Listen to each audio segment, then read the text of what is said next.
Welcome back to Slothbox. This channel is proudly sponsored by Lionpool Security Services and the Excelsior Sporting Club. Welcome back to Slothbox. I'm Lyndon Dixon, and today I'm joined by top British prospect George Liddard. George, you're a four-time national amateur champion, two-time international amateur champion. How did you initially get into boxing, and at what moment did you know this is it? This is what I'm going to do for the rest of my life? So I'd always like my dad has always been a massive fan of boxing himself when he was younger. Not at like a high level or anything, just loved the sport. So when I was young, it weren't really like football's bought for me. It was boxing gloves. And yeah, so I've been doing pads and that since I was a kid, really. And then I started at an amateur gym when I was like 8, 9 years old. Really just to get a bit of confidence. Just one of those things. Gives you discipline, teaches you a lot of skills that you need in life. And yeah, fell in love with it from there. Been dedicated to it since, and yeah, it's changed my life. Boxing has, and I wouldn't be the person I am without it. So it really has done a lot for me. But at what point, when you start at the age of 8 or 9, you're doing all right in the amateurs, then you're doing really well in the amateurs. At what point is it where you're like, this is what I'm going to do?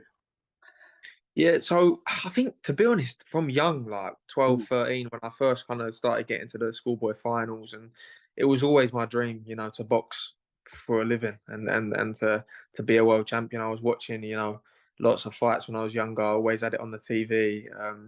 My dad just kind of put that into me, that this was going to be what I did in life.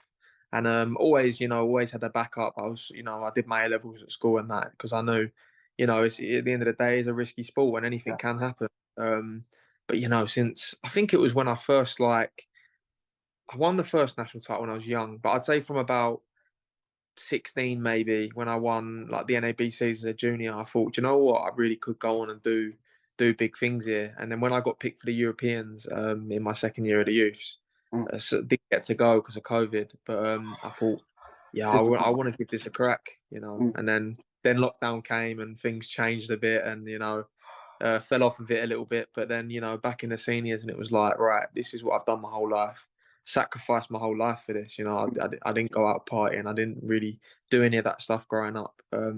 So for me, yeah, I just wanted to do this from the get go. To be doing it now is like living the dream. But that's the thing, you talk about there living the dream. You set those goals and those ambitions, or they were almost set for you by your dad when you was a youngster.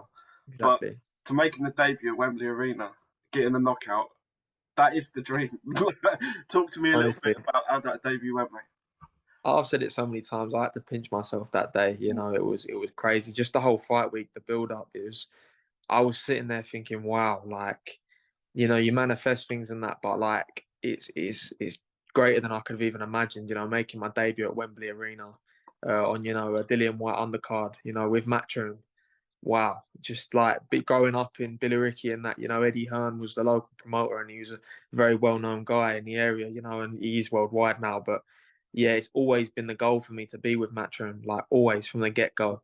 And to be signed by them and, like you say, get a TKO victory on my first fight. And wow, yeah, and I had so much support there.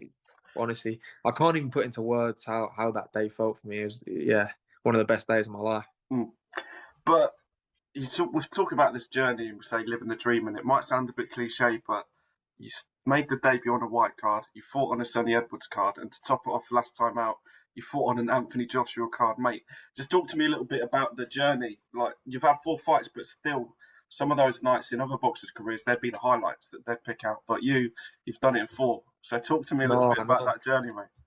Yeah, no, like, I'm very grateful to my management team, grateful for Matchroom for putting me on these big shows.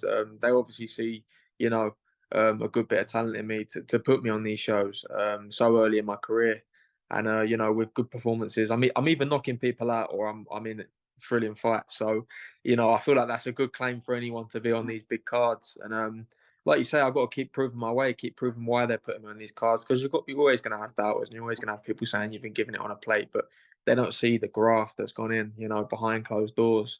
And I would say I'm living the dream, but honestly, you catch me on some days in camp, you might not hear me say that, But listen, the whole journey is like when you look back, like when you've won these, because I know I'm going to go on to win world titles, and I know I'm going to do this and I'm going to do that, but I feel like when you look back, it's the journey that's the special part. You know, them days when you didn't want to get up, them days when you didn't want to go to the gym, they're what, you know, separate the champions from the people that aren't. You know, uh, so yeah, all of this, as much as I say it's hard, you are living the dream day in day out. Just getting to go to the gym is my job.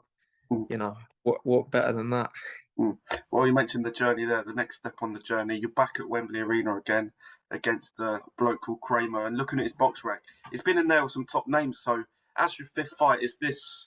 As the team got together and thought, right, let's make a bit of a step up and see how we do.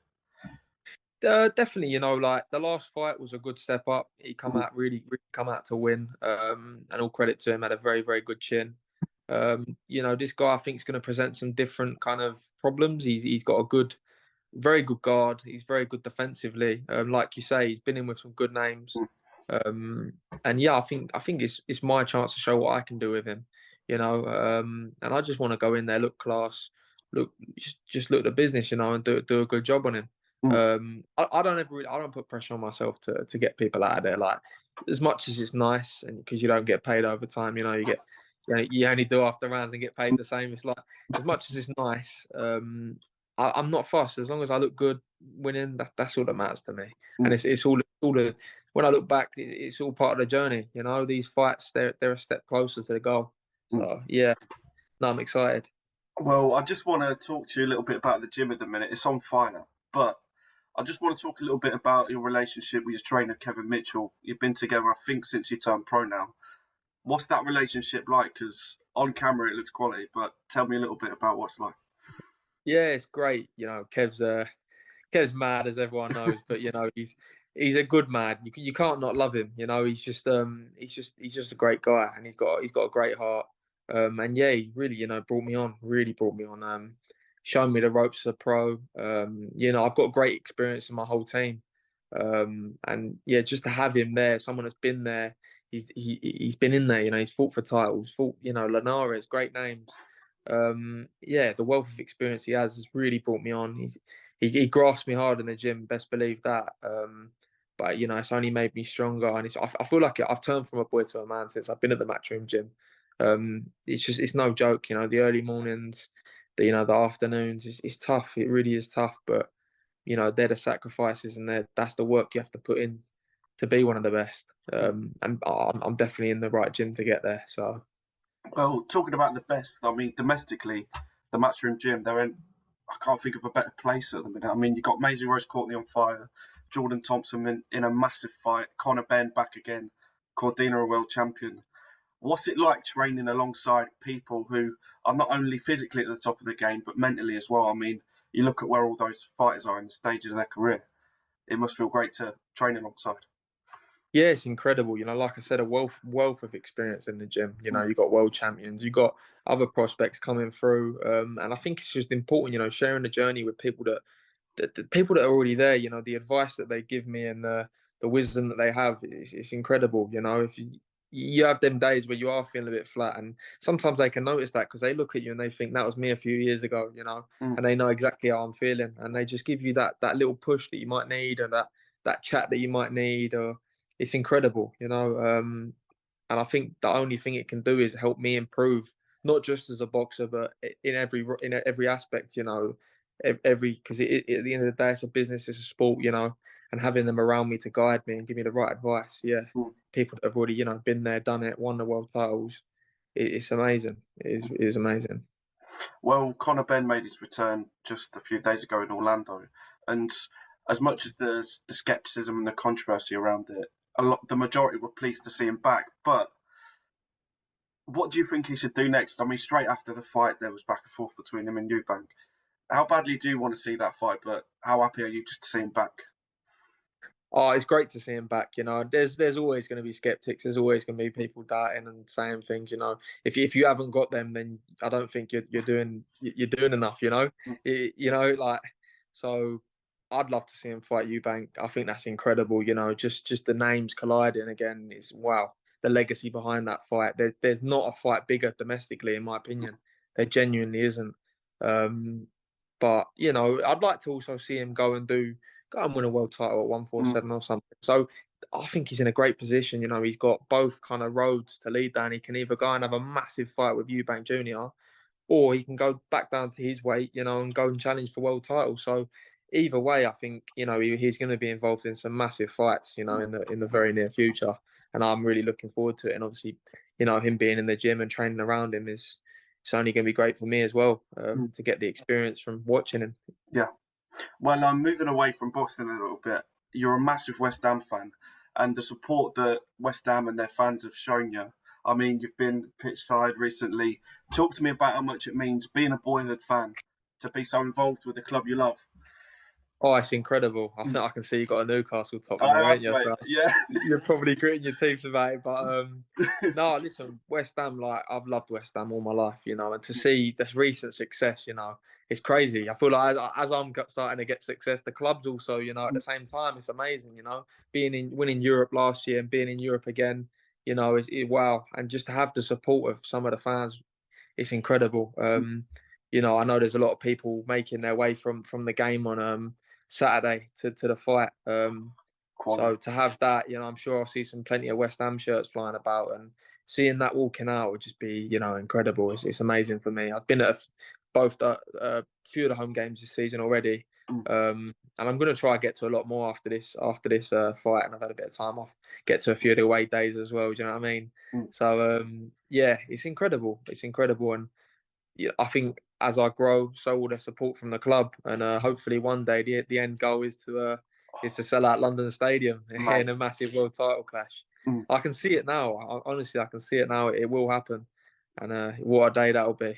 Mate, that'll be quality. But anyway, back to boxing. And talking a little bit about the future, you mentioned earlier that you know you're going to be a world champion, you know you're going to win world titles. Well, talk to me a little bit about that ambition that you have in the sport. Yeah, no, look, I understand there's steps I've got to take first. I've got to win the British titles. I would like to even challenge for the English title. I see Brad Paul's won that recently. So, yeah, I'd like to definitely go on and challenge that next year. I think that'd be a great stepping stone towards the bigger fights. And, you know, good fighter, Brad. He's a good fighter, but I know I've got what it takes to win that fight, and you know, the fights thereafter.